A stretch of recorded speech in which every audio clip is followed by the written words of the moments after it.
म्हणजे पशुपालकांनी एक लक्षात घेतलं पाहिजे की गोट्यातलं शेणाच्या टपऱ्यापासून शेणापासून किंवा गाईच्या नकापासून शेणापर्यंत काही वाया जाऊन द्यायचं. 10 रुपयाला गायला जाते. पण कल्पना म्हणजे महिन्याचे ते 300 रुपये झाले, भारतात 3600 रुपये आम्हाला वर्षाला त्या नुसतं गोण्या विकून मिळते. आणि दुसरी गोष्ट, जो दोरा असतो तो दोरा सुद्धा आम्ही साठवलेला जातो. तो दोरा 600-700 रुपये किलोनं, 500 रुपये किलोनं इथं जे काही वाकळा गोदड्या शिवणाऱ्या महिला असतात त्या घेऊन झालेत. म्हणजे पशुपालक का झाल्यात किंवा त्यांना अनुभव नसल्यामुळं गोट बंद अवस्थेत पडण्याची वेळ आली. म्हणजे वर पण नेतोय आणि खाली पण आणतोय. आज बरेचसे लोक म्हणतात की आमचा 20 लाख तोटा झालाय, 10 लाख तोटा झालाय, काय काय गोट असं ओस पडलं. शेतकरी मित्रांनो नमस्कार. शेतकरी मित्रांनो, आज यशोगाथा या कार्यक्रमात आपण अनिल यांची यशोगाथा समजून घेणार आहोत. आणि सगळ्यात महत्वाचं, दुग्ध व्यवसाय करत असताना या गोष्टीसाठी, या व्यवसायासाठी लागणाऱ्या ज्या काही गोष्टी आहेत त्या कुठं असाव्यात, किती प्रमाणात असाव्यात, त्याची काय मोजमाप आहेत का, आणि भविष्यामध्ये जर आपण गोटा बांधला तर त्यामध्ये चुका होण्यापेक्षा त्या चुका होण्याच्या अगोदर हा व्हिडिओ पाहिला तर नक्की तुम्हाला या चुका टाळता येतील असं मला वाटतं. म्हणून आज समजून घेऊयात. अनिलजी यांच्या 17 गायींचा गोटा आहे. तुमचा कमी जास्त गाय असू शकतात, परंतु या कमी जास्त गायींना सुद्धा तुम्ही कसा गोटा बांधू शकता याबद्दलची माहिती आज आपण समजून घेणार आहोत अनिलजी यांच्याकडून. नमस्कार अनिल. तर सुरुवातीला आपला परिचय करून द्या. नमस्कार, माझं नाव अनिल दिलीप अभंग, मुक्काम पोस्ट विडणी, तालुका फलटण, जिल्हा सातारा. तर अनिलजी, आता दुग्ध व्यवसाय करताय तुम्ही, तर खूप टक्केवारी म्हणजे खूप कमी टक्केवारीच्या गाय घेऊन तुम्ही हा व्यवसाय खरं तर सुरू केलेला आहे. तर म्हणजे हा व्यवसाय करत असताना स्ट्रक्चर खूप महत्वाचं आहे. तर याची कशी तुम्ही बांधणी केली आणि किती महत्व वाटतंय तुम्हाला या व्यवसाय? आता गोटा बांधणी जसं मेन दोरा जी आहे ते गोट्यावरती आहे. कारण गोटा चांगला तर गाय चांगल्या, आणि गाय चांगला तर मालक चांगला.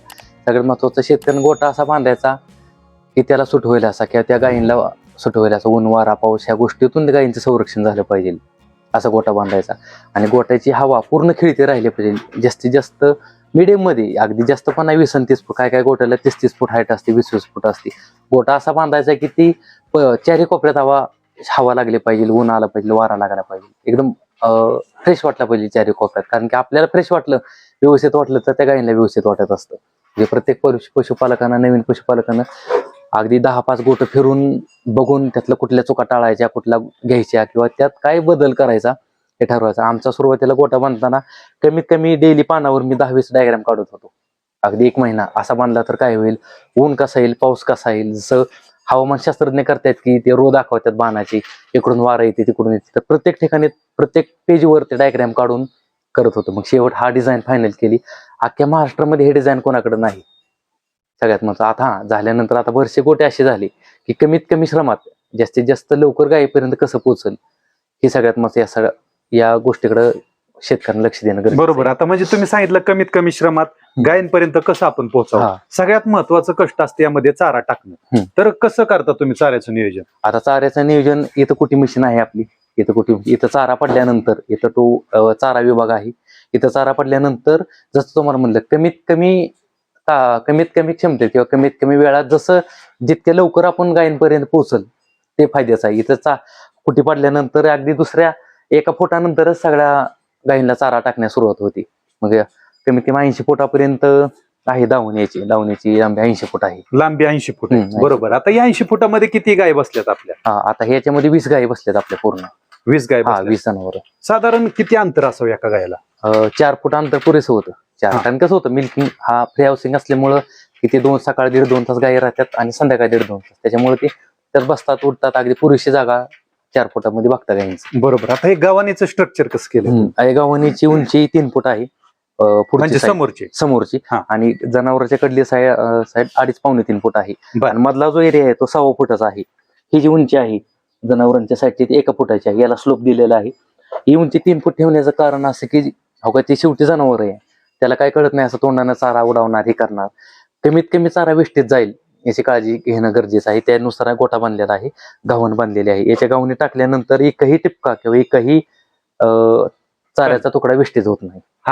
आता म्हणजे क्लीन आहे गव्हाणी एकदम? पूर्ण खाऊन घेतले, सगळ्या गायींना खाऊन घेतले. आता पाणी प्यायल्यानंतर एकदम पूर्ण अशा गच्च जोगवत्यात. बरोबर. मग पाण्यासाठी वेगळी व्यवस्था केली का गव्हाणी? नाही, पाण्या याच्यामध्ये नाही केलं. पाण्यासाठी पूर्ण सेपरेट फ्री हाऊसिंग मध्ये, ओपन एरियामध्ये पाण्याची व्यवस्था केलेली आहे. बर.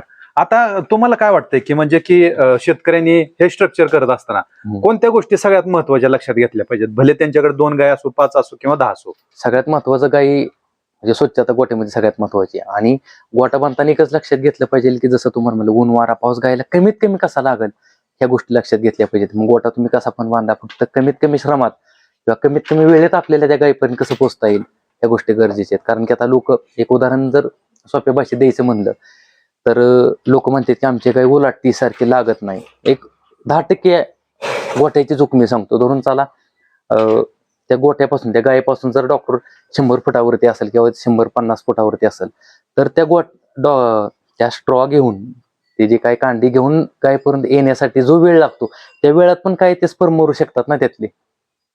म्हणजे धंद्याचा बारकावा कशामध्ये असतो, अगदी 90% गायची चुकी आहे किंवा गाय लागत नाही असं नसतं. तो शेतकऱ्याची 90% चुकी असते आणि 10% फक्त गायची पण नाही. त्या गायी, शेतकऱ्याच्या चुकीमुळे त्या गायीमध्ये चुकी तयार झालेली असते. सगळ्यात महत्वाचं याच्यासाठी काय करायचं, तर आमच्यामध्ये अशी कंडिशन होती की अगदी दुसऱ्या 5 सेकंदाच्या तो डॉक्टर त्या गायीपाशी AI करायला येतो.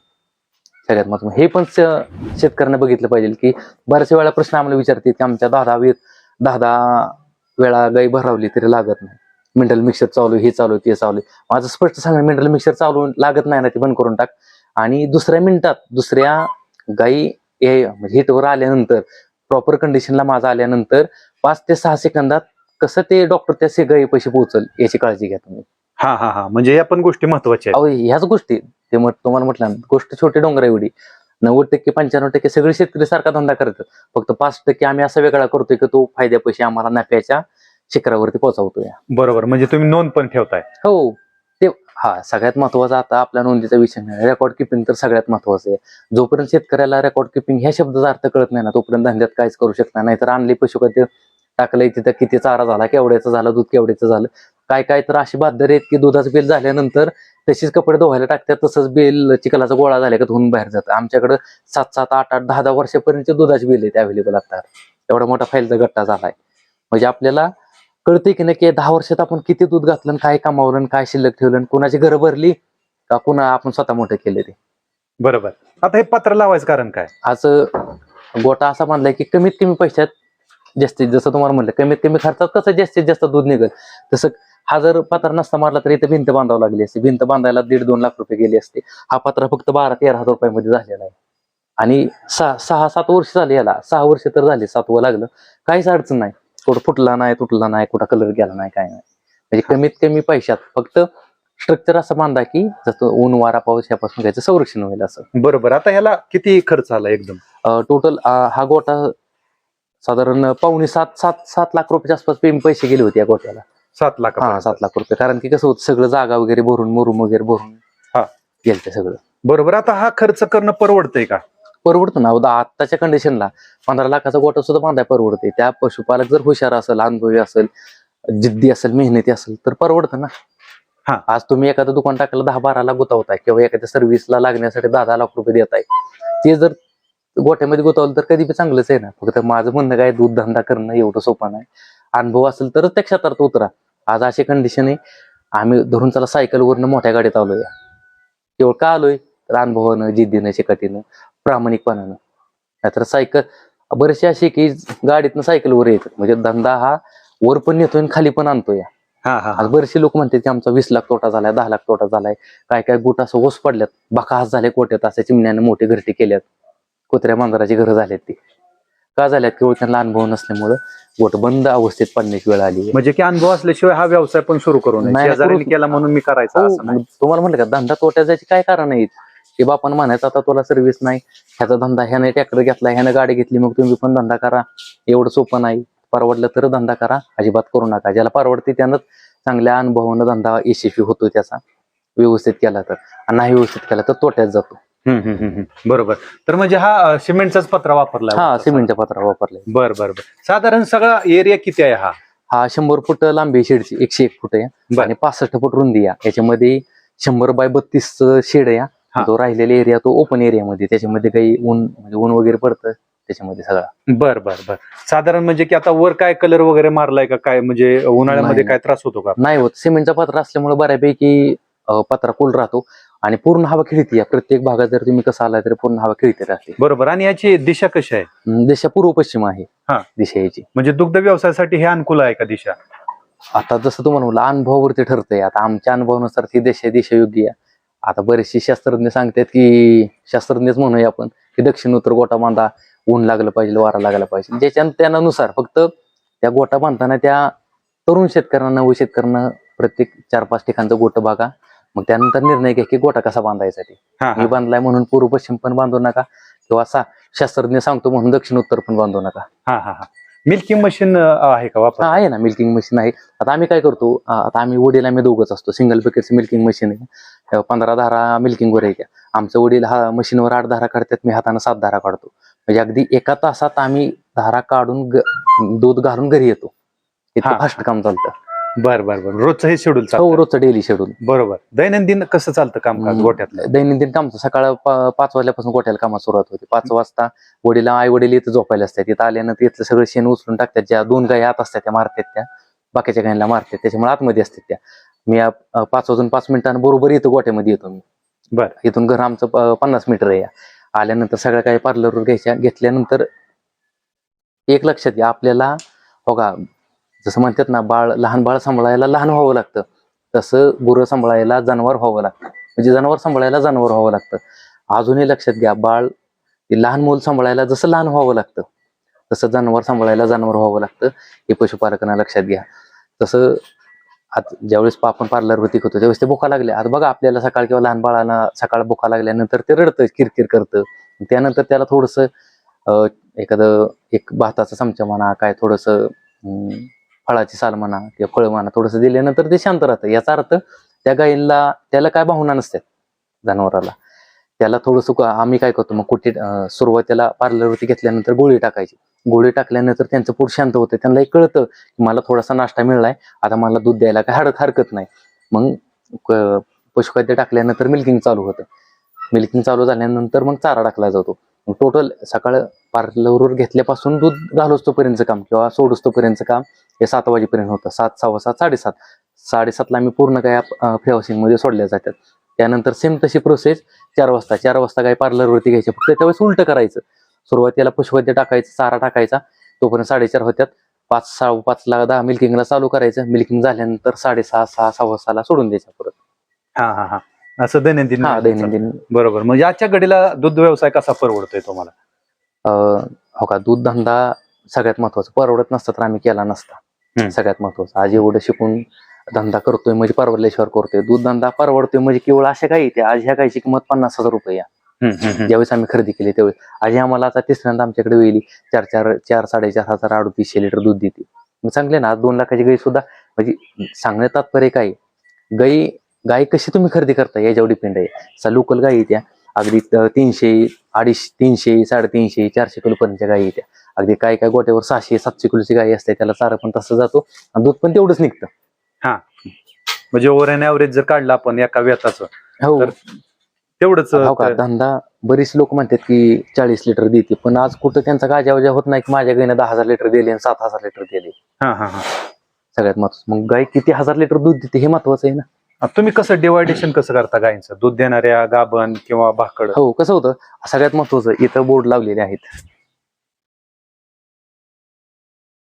हा जो एरिया आहे तो मध्यम दूध देणाऱ्या गायींसाठी आहे. याच्यामध्ये पलीकडं जास्त दूध देणाऱ्या गायींचा आहे सुरुवातीला, आणि इकडं जो आहे तो कमी दूध देणाऱ्या गायींचा आहे. या पॅसेज मध्ये पूर्ण कमी दूध देणाऱ्या गायी असते. इथून इकडं 8 ड्रायऑफच्या काऊ असतात, त्या ज्या 3 काऊ आहेत त्या ड्रायऑफच्या आहेत. त्या इथून जागा कमी, त्याच्यामुळे त्या गायी बाहेर बांधल्या तिकडं. बरोबर. म्हणजे असं नियोजन केलं एखाद्या कंपनी सारखं. हो, कसं होतं, म्हणलं ना, शिक्षणाचा पुरेपूर फायदा किंवा पुरेपूर वापर, अगदी पैसा हिशोब आपल्याला आई वडिलाला द्यायचा आहे. त्यानुसार शिक्षणाचा पूर्ण अनुभव ज्ञान इथं उतरवले गोट्यामध्ये. एक प्रकारचं छोटी कंपनी, छोटी म्हणण्यापेक्षा मोठी कंपनीच आहे आमची ही. त्यानुसार प्रत्येक गोष्ट माझे एक तरुणांना सांगणं या, बघा कंपनीमध्ये अगदी बारक्या जरी खेळाचं जर त्याचं डोकं तुटलं किंवा अर्धा खेळाचा सुद्धा हिशोब त्या स्क्रॅप मध्ये धरला जातो, तसं आमच्या गोठ्यामध्ये अशी सिस्टम आहे की ज्या मोकळ्या गोण्या निघतात त्याचा सुद्धा हिशोब धरला जातो. एका गोणीची महिन्याला आम्हाला 30 गोण्या येतात, 30 बॅग येतात. एक गोणी 10 रुपयाला जाते, म्हणजे महिन्याचे 300 रुपये झाले, भारतात 3600 रुपये आम्हाला वर्षाला त्या नुसत्या गोण्या विकून मिळतात. आणि दुसरी गोष्ट, जो दोरा असतो तो दोरा सुद्धा आम्ही साठवलेला जातो. तो दोरा 600-700 रुपये किलोनं, 500 रुपये किलोनं इथं जे काही वाकळा गोदड्या शिवणाऱ्या महिला असतात त्या घेऊन जातात. म्हणजे पशुपालकांनी एक लक्षात घेतलं पाहिजे की गोट्यातलं शेणाच्या टपऱ्यापासून, शेणापासून किंवा गाईच्या नकापासून शेणापर्यंत काही वाया जाऊन द्यायचं नाही. म्हणजे गायला पण कल्पतरू केलं तुम्ही. हो तसं म्हटलं तर काही अडचण नाही. बरोबर. नारळाचा जसा पुरेपूर वापर केला हो, जातो, सगळ्या तसं गोष्टी तुम्ही गायींचं ज्या काय गोष्टी लागतात त्याचा संपूर्ण पुरेपूर वापर करून त्याचं पण कल्पतरू रूपांतर केलं. आज विचार करा, आज आमचं 70,000 लिटर दूध निघतं, 70, 72, 68, 65,000 लिटरच्या आसपास दरवर्षी दूध निघतं. जर त्या दोऱ्याचं जर मी समजून 500 रुपये पण नाट पैसे, तर ती प्रोडक्शन कॉस्ट आहे तिथं कमी होते ना आमची. हा. हे महत्वाचं आहे. मग जोपर्यंत पशुपालक, प्रत्येक पशुपालक ह्या बारकाव्याच्या गोष्टी लक्षात घेत नाही ना, तोपर्यंत तो कधीच धंद्यात प्रगती करू शकत नाही, यशस्वी होऊ शकत नाही. नाहीतर जसं तुम्हाला इशो खोट्या इशो आता, नाहीतर हे काय बरेच लोक सांगतात माझ्याकडे ह्या 40 लिटर देणार ह्या गायी त्या, व 50 लिटर देणार इकडे असते त्या, 30 लिटर देणार इकडे असते त्या.